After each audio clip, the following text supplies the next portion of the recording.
दिलंच बक्षीस हे पहिल्यांदा दिलंच पाहिजे.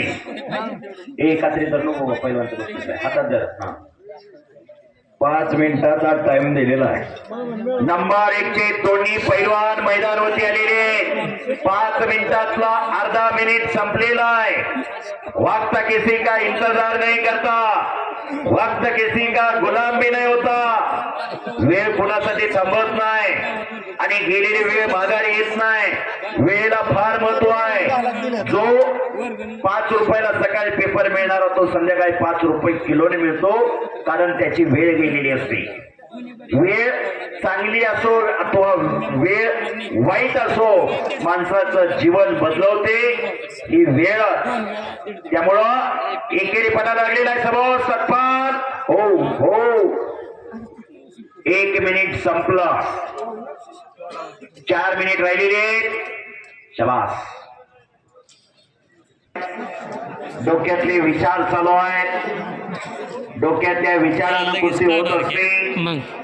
बुद्धीच्या आणि बलाच्या जोरावर खेळला जाणारा खेळ म्हणजे कुस्ती. आणि समोरून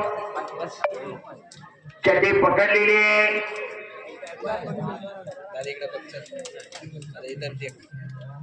काहीतरी करा. डाव प्रतिडाव पाहिजे. हिम्मत असेल तर किंमत आहे. आणि वा शबास शबास. आणि चकार गर गर गर गर गर फिरायला लागला. कब्जा घेतलेला सत्पालने. मिलिटरी असेल अशा ठिकाणी जन्माची भाकरी दिली.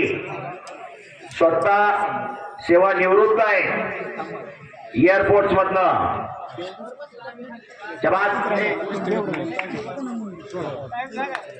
आणि टायमिंग अर्धा मिनिट शेवटचा राहिलेला आहे. शेवटचा अर्धा मिनिट राहिलेला आहे. पहिलवान कुस्ती करा. काही घडू शकतं. बोला. हे पहा संग्राम आणि सत्पाल सर्वांसाठी सरकारने कुस्ती सुटल्यानंतर 80% इनाम दिला जाईल. 20% इनाम कपात केला जाईल.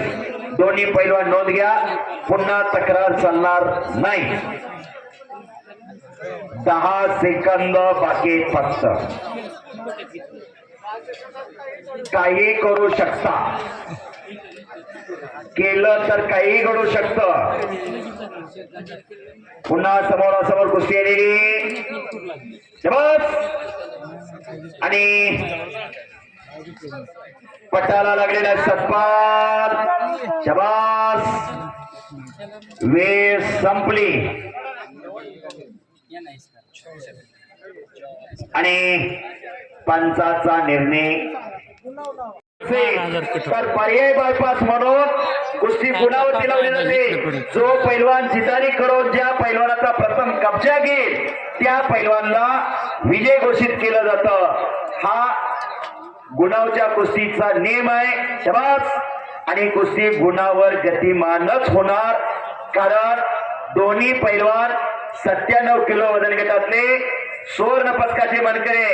97 किलो वजन गटाचा सुवर्ण पदकाचा मानकरी हा भविष्यात महाराष्ट्र केसरीचा दावेदार असतो. जसं विरोधी पक्ष नेता जसा भावी मुख्यमंत्री समजला जातो, तसं 97 किलो वजन गटाचा सुवर्ण पदकाचा मानकरी हा भविष्यात महाराष्ट्र केसरीचा प्रबळ दावेदार असतोय. आतापर्यंत अनेक पैलवान अगोदर 97 किलो वजन गटात सुवर्ण पदक मिळवली आणि पुढे महाराष्ट्र केसरी झाली. कुस्ती करा. डोक्याला डोकं लागलेलं आहे. गुणावरती कुस्ती चालू झालेली आहे. काकीत हात घातलेला आहे. हजारोपेक्षा कुस्ती चालली झालेला आहे. कुस्ती हा ध्यास, कुस्ती हा श्वास, कुस्ती हाच महाराष्ट्राचा सर्वांगीण विकास. याच वेळेला लाखो रुपयाचे उदन या महाराष्ट्राच्या कुस्तीवरती होते. कमीत कमी 2000 मैदानं पार पडतात. शबास. 100 कोटी रुपयापेक्षा जास्त खर्च कुस्ती खेळावर होतोय. कुस्ती फक्त पैलवानचंच घर चालवत नाही, 100 जणांचं घर चालवणारा हा कुस्ती खेळ आहे. शबास. अरे बापरे. आणि सत्पाल 16%. पंचाच्या निर्णयानुसार गुणावती विजय. टाळ्या करा.